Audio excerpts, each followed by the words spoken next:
Hello, everybody, and welcome to the Seventh Rule with Sirach Lofton and Meredith Mikell. We are celebrating Aron Eisenberg. My name is Ryan T. Husk. How are you guys doing? Doing great. Doing all right. Doing all right. Another beautiful day in Southern California, right, Meredith? Yeah, it's a gorgeous, dark, rainy day in northern Massachusetts. Oh, sorry about that. Meanwhile, Yeah. I've got sun coming into my blinds. Sirach's got his sunglasses on. I got my shades on, yeah. It's dark outside right now, like the sun set 2 hours ago.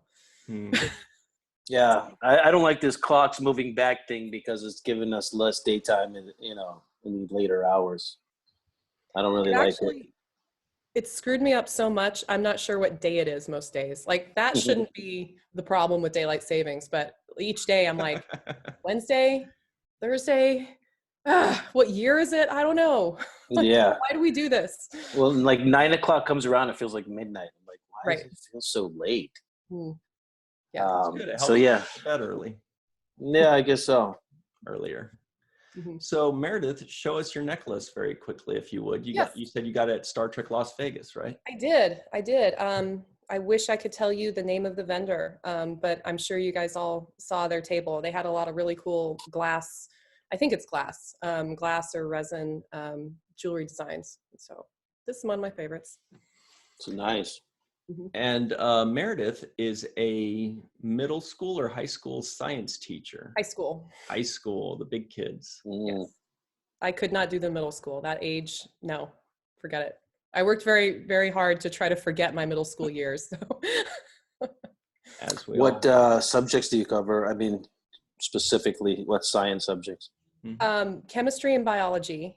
Specifically, I teach the upper levels, AP Chem and AP Bio. It's good. It's busy, but it's good. I love it. And you're a fellow podcaster, is that right? I am, yes. I have a podcast called The Space Between, Science Fiction to Science Future. And I run that with my co-host, Michael Nguyen. You guys probably know him, and I'm sure a lot of your listeners do because he's just a total fixture at conventions in terms of cosplay and sort of rallying fans. We're actually going to record in a couple days as well. Awesome. So the space between is that would be like about stuff that's been envisioned in science fiction that becomes reality. Is that? Yeah, basically, we look at how that synergy between science fiction and science reality works, and what our episodes typically look like. I mean, it's a lot of Star Trek in our episodes because that's what we're both really into. But then, I bring in sort of the science aspect because of my background as a teacher. Mike attends a lot of the events in New York City at the Intrepid, and there's like Science Cafe at the Hayden Planetarium. So we kind of, look at both sides of what's happening in space right now and how we're trying to get people back to the moon and Mars and so on. And also, how we see that reflected in science fiction. So. Speaking of Star Trek Las Vegas and Star Trek conventions, for those of you at home, you will find Meredith dressed as Jadzia Dax. She does an impeccable Jadzia on Risa. Thank you. Yeah, no, it's one of my favorite things is to do the henna spots, and then they're on for like a week and a half, and I'm a Trill everywhere I go. Now, did you decide to do that because you resemble Terry, or just because that's your favorite character? Maybe both, but Dax was always my favorite. I actually wasn't really into Deep Space Nine when it first aired, but when I was in college a few years, I know, for shame. No, you're forgiven. Don't worry. But when I got really into it a few years later, Jadzia was a perfect role model for me just because of what I was going through, in college, with my science coursework and wanting to be a scientist. And also I was really athletic. And so, there were a lot of parallels there, but yeah, so she's kind of the obvious one for me to feel like I can cosplay. That's a perfect match. Cool. You do a great job too, because you stand out. Obviously, you leave a very memorable impression on people who get to see you. dressed up in your costume with their Trill spots. Yes. Everybody wants to know how far the Trill spots go down. I think that was the number one question that Terry was asked. Yeah, and that's the number one question I've been asked as well. Yeah, I bet everybody wants to know. Like, so you feel her pain, huh? Yeah. Well, I mean, at Vegas for a week, it's not a bad thing, but it's more of curiosity. It's not always a sexual thing. I'm sure some people mean it that way, but for the most part, it's a curiosity thing, just about makeup and how long it takes to apply it. Sure. Kind of like Aaron's biggest question, they would always ask him, they'd say, how long would it take for the makeup? Yeah. The henna would take me about 3 hours to do head to toe. Yourself? Yes. Myself in a big mirror, and then I would have to let it dry. The worst part is, like, if you've ever applied henna, it's like that dried mud consistency. Mm-hmm. And so it itches like crazy, and I have to leave it on for like 24 hours like that, and it's awful. And then I can scrape it off, and then the ink is left over. So it's a process, but it's worth it, because then I don't have to worry about it or put on, eyeliner or anything for a week. And how long after does that last? About a week and a half. It starts to fade, usually about day 5 of the convention, then it starts to fade. So it's perfect. Like, it lasts exactly. We all start to fade after about we're all faded by day 5. We're all pretty faded. Yes, as the spots get dimmer, so do our energies. Just kind of. One quick question before we get into the heart of the matter, the thing that we're all waiting for. Yes. What came first? Your love for science and your wish to teach science, or your love for Star Trek? Which influenced which? Boy, I have a hard time teasing them out, because my parents watched Star Trek, and so I did before I even understood really what it was or how meaningful it would turn out to be for me.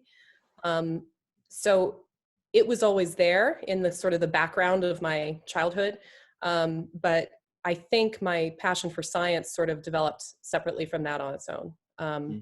I loved animals. I still do. I wanted to study marine biology and learn more about sea animals since I was like 4 years old. And that's exactly what I majored in college. But also I really loved Carl Sagan. And I read a lot of Carl Sagan as a young adult. And so that was a big push for me too, not just the love of science, but sort of internalizing that as something really personal and beautiful. And Star Trek fed into that so wonderfully, because you have the added aspect of this wonderful future where science and knowledge is valued in a way that it isn't right now. And that always appealed to me a great deal. So I don't think I have a clear answer to that question. That was pretty clear. They both were kind of, central and parallel for me. So once you became like a big time Star Trek fan, what really drew you first, seeing Nog on screen or seeing Aron Eisenberg, the actor playing Nog? What really attracted you to him? To Aron, when I recall seeing Nog for the first time, when I first watched DS9, and even though I didn't get really into it when it first aired, my best friend was, so I was fully aware of all the characters at the time. And I always thought, at the time I thought he's interesting, he's funny, he's this character that brings this sort of rascal aspect, to the station. And I appreciated that about him. And then, of course, when I got older and started to appreciate more and more about the show in a kind of more mature way, then his tenacity, Nog's tenacity, was my favorite thing about him. And getting to know Aron, I mean, I met Aron, 3 years ago at STLV. He and Melissa were in the same hallway of my hotel room, so we kept sort of running into each other. And Aron and I actually got talking mostly about Star Trek Discovery, because it was about to start, and he was really excited and passionate about it. And it was neat to see and experience someone who, he himself has this background as an actor on DS9, but was so excited as a fan of Discovery. And so, that excitement, that genuine desire to sort of dig into Star Trek more and to be a part of the fan base, that was really huge for me. That stuck with me from the beginning about Aron. Yeah, I'm pretty sure he was excited because he thought they were going to reprise his role in Discovery. Yeah, everything that came out Star Trek related, he was waiting to see himself in. Time travel log. Time travel. It's possible. It's possible. Yeah. No, but he definitely was enthusiastic about it, and you could see there was a genuine interest for him to kind of really experience Star Trek in this new way, in this current way. I kind of sensed that from him when we were starting to do this show. He was excited about the episodes and them coming on and what we were seeing and analyzing it. So that kind of enthusiasm really kind of matches up with my own experience, especially with the new shows. I don't think we felt this way when Voyager and Enterprise were on.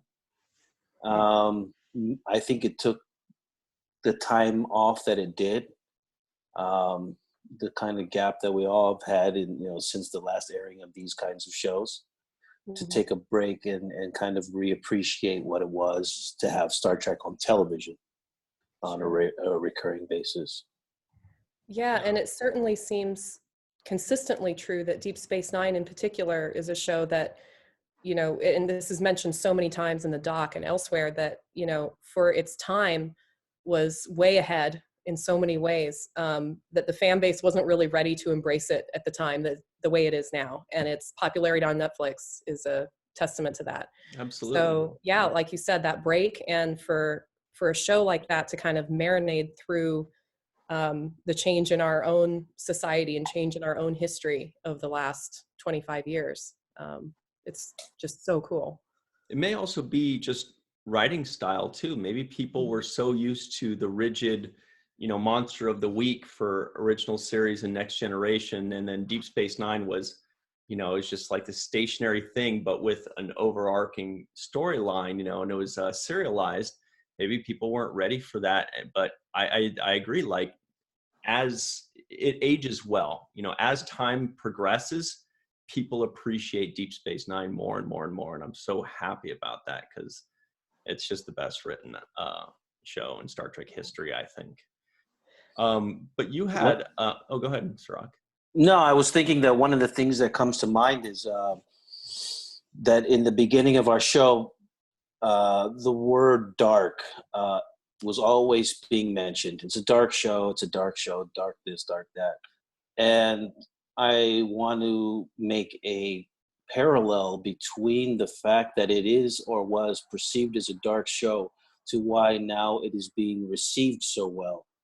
And drawing a line to that is, I think that society has spent more time reflecting on the things that are dark about it than in previous times, especially in the good times of the 90s, where credit was really high and people were doing well financially. I thought Good Times was in the 80s, wasn't it? Good Times? No, the Good Times as a country. Yeah, so I mean, humor for you guys. I think during the 90s we were experiencing, a certain kind of cultural revolution. Things were okay. We had the emergence of, let's say, hip hop music on the scene. You had a lot of new things that were emerging, and the darkness of our show wasn't really a tangent from the Next Generation, which had this very light and bright, pastel-y, really clean look to it that felt less ominous and less threatening. But as time has gone on and we've all experienced things like, 9/11, for example, and terrorism and, mass shootings of different kinds in schools or whatnot, we have become familiar and engaged in really dark aspects of our culture and society. that now DS9 is starting to resonate with having addressed those issues. Yeah, absolutely. And that kind of leads us into our next chunk of goodies that we want to enjoy, which is Meredith. When you messaged us about this, you had a very interesting take. You wanted to talk about an aspect of Aron that really nobody's covered yet. And it's such a big part of his life. Do you want to address that now for us? So one of the hottest topics of conversation that I certainly experienced with Aron, as did many, many of you, is politics. And we all know that Aron had just a huge passion for political engagement. And he was never afraid to express those views in social media or otherwise. But the wonderful thing about conversing with him about politics is that he, and as a teacher, I appreciate this all the more. You know, he never was offended by the person with an idea. You know, he could disagree with the idea. He never was offended by the person. You know, he was happy to hear different opinions. The only thing that I think really got under his skin was complacency, you know, to not be involved, to not be interested, you know, and I remember, I mean, this last year at STLV, up at the Voodoo, you know, the rooftop bar, and Aron comes up it was the first night of the convention. He says, "Did you watch the debates?" And I'm like, "No, Aron, I did not. I'm at STLV. It's like the last thing I want to, you know, think about." And he's like, "But you have to, you know, everything's coming up." And in my head, I'm like, "Oh, it's too soon. I can't get involved in the election, you know, with a year and a half to go. Like, that's just too much." But, you know, for Never Aron, too soon. yeah, it's too soon. It's just, I can't put myself through this for that long again. You know, but for him, it was, you know, a no-brainer. Like, you know, I'm a citizen. This is our duty, you know, is to be engaged and to care about every aspect of it. And to be informed. To be informed, right? And to be active and to get out and vote and pay attention. And, you know, the great thing too is that his presence on social media, you know, as much as, you know, he'd be very, of course, opinionated and excited or angry. But he, you know, like I said, he was always respectful to people, and he was always the same person on social media as he was face to face. And that's a very big deal. You know, what you see is what you got with Aron. And in political discourse, that was always true as well. And that's a rare thing. And I admire that about him so much. Yeah, I remember many times Aron being passionately upset about something or other with regards to politics. Was he super political 20 years ago when you guys were on set, or did that? No, I think that's something that's grown on him later on. I don't recall him or anybody, as a matter of fact, on the set who was being political. I think it's something that's just started to emerge as of late because things are very polarized. And so Aron and I have had these kinds of discussions, and I've expressed to him that my feelings, which is I do not subscribe to a particular idea in which people are lump summed into a group. And what I find is that even in the political discourse, we find some of the same stereotypes being labeled on people and groups that are labeled on Black people or women or you know, the gay population. So these kinds of stereotypes don't work well for me because I think there's a commonality in all of our interests. And so what I like to do, and what I have done with Aron, and what I do with other people as well, is I talk about the themes or ideas that are being spoken about, as opposed to demonizing any particular group or you know, idea point of view. I like to talk about the topics as a whole, and you know, what are the best ways moving forward for finding solutions. a lot of politics is about blame. And, you know, you're wrong, this is your fault, it's your fault. And a lot of times when you spend time blaming each other, and I know this from my own relationships that I've been in with people, when you spend the time blaming, you're not really working on the solution on how to fix and move forward and go forward. Yep. And two people in a relationship, really, it is both in their best interest to want to work on building a good relationship, as opposed to laying blame on why, you know, whose at fault. Yeah. So Great points.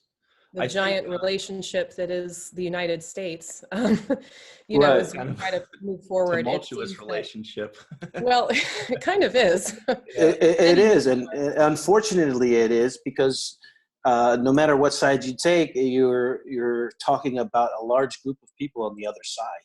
Right. And no large group of people should be blocked into a way of thinking. There is so much variety amongst people. That's the same stereotypes happen with the Black community, for example. All Black people think this way, or behave this way, or talk this way, or listen to this music, or dress this way. And that's just not the case. There's variety within each group, just like there's variety amongst us all as Americans. But I do feel that we all want the same things. Yeah. Essentially, for basic parts. You know, we want to feel safe in our homes. We want the opportunities to work and various things that we can agree at a base level, right? It becomes the specifics that we get into these arguments, and I do my best to stay away from them as not to offend people. I totally agree with all that. We're almost out of time here. We only have a couple minutes left, but I did want to, you did touch on something about Aron and how he would react to people. And I think it was less about him being angry with people and more disappointed. And I really, you know, to what you're saying as well, Meredith, it was nice to see that he wouldn't be like, oh, this guy, or maybe he did. Melissa can correct us if he did. but I think we don't know. He was more like disappointed, like, oh, how can you think that way? How can you feel that way? Because he had so much passion and empathy. And Meredith, I think you probably want to touch on that a bit. Yeah, I think empathy was the key here. I feel that for Aron and for many of us, it's hard to see politics progress in any direction without empathy being the driving force. And speaking to what you said about his sort of sense of disappointment, you know, that seemed to be what would sort of get him the most, is when, you know, when somebody had a position that was not empathetic or even demonizing another group of people, you know, that seemed to really sort of cut, you know, him. And that's, at the core, again, we get down to sort of an empathy-driven approach and a compassion-driven approach. And yeah, it was, you're right, it was less anger and more, you know, disappointment. And it's frustrating, you know, it's always frustrating trying to talk a sensitive topic with somebody that you don't agree with. So, you know, for him to be able to get that sort of, to have that kind of perspective and to think compassionately about the other person, you know, speaks a lot to his character. And, you know, I can say that I rarely disagreed with him on most of these topics, so I never got to see this firsthand. I know it was never directed at me, but just seeing the way he interacts with others, you know, both on social media and in person, seeing that interaction, you could just tell that the very, you know, Sirach, you brought up the diversity of all of us as a country and how you can't lump people into one category or one box. And I think that a lot of what he brought to Nog's character that came from him, that was truly genuinely Aron, speaks to that, you know, that desire to break down barriers, you know, Nog ascending into Starfleet and not being lumped into this group of Ferengi that always think this way and always behave this way and they always have these values. And he said, no, that's not me. That kind of, to be able to take that and relate that to other people who, you know, have a difference of opinion, again, it's a big deal. And that's something that I will always value about him and admire him for. Yeah, everything came from a place of compassion with him. That all of his views seem to stem from compassion, which is, you know, a very honorable thing. We're just about out of time. Meredith, is there one final thing about Aron or Nog that you want people to know, or you think maybe they don't know, or something you want to touch on? I think that and this has kind of maybe been brought up before, I'm not entirely sure, but I really feel that his performance on Deep Space Nine gave Star Trek something that it didn't already have. And that is this, you know, the breaking down of that barrier of this particular species being lumped into this one category and doing this one thing. Because, you know, throughout TOS and throughout Next Gen, we saw, you know, a lot of episodes that tried to show this concrete idea of a species. You know, this species believes this, behaves this way, and does these things. And, you know, maybe with Worf, we saw a little bit of like, what does it really mean to be a Klingon? Do you have to have this kind of attitude? But I really feel that Nog was the first to really leap away from, you know, that, what does it mean to be a Ferengi? Break the mold, you know, yeah. Doesn't have to settle into this one stereotype. And I can't think of a character that had done that before him. That's really good points. I think that's a great point, yeah. I'm convinced Sirach and Meredith 2024, right? Yes. I don't know who's going to be the running mate. You guys can figure that out later. Yeah. But I'm convinced either way. There we go. Well, thank you so much, Meredith. I wish we had more time to talk with you, because you're always a delight to talk to, whether it's at a convention or virtually online. And great points about Aron and the parallels between, you know, the character that he played and how he conducted himself. I have to agree with you that he did break the mold as far as stereotypes are concerned and what was to be expected of his race, of his alien species. He made a very big transition and challenged that stereotype by defying it. And I'm glad that you pointed that out, because it's a very real legacy that he left behind. It certainly ties into what you were saying a few minutes ago too, Sirach. Yeah, you're right. It's works out very well there. Yeah. Well, thank you guys so much. This was wonderful. Well, thank you so much. Thank you. And for those of you at home, that's just a fun dramatic pause to make it. Oh, okay. Oh, I thought you were going to say, always remember the seventh rule. I just always was remember it. Yeah. Okay, Keep your ears open. You guys say, yeah. Prosper. For those of you keep your ears open. Remember the seventh rule, and live long and prosper. Yes. That was yes. my own little spin on that. Why not?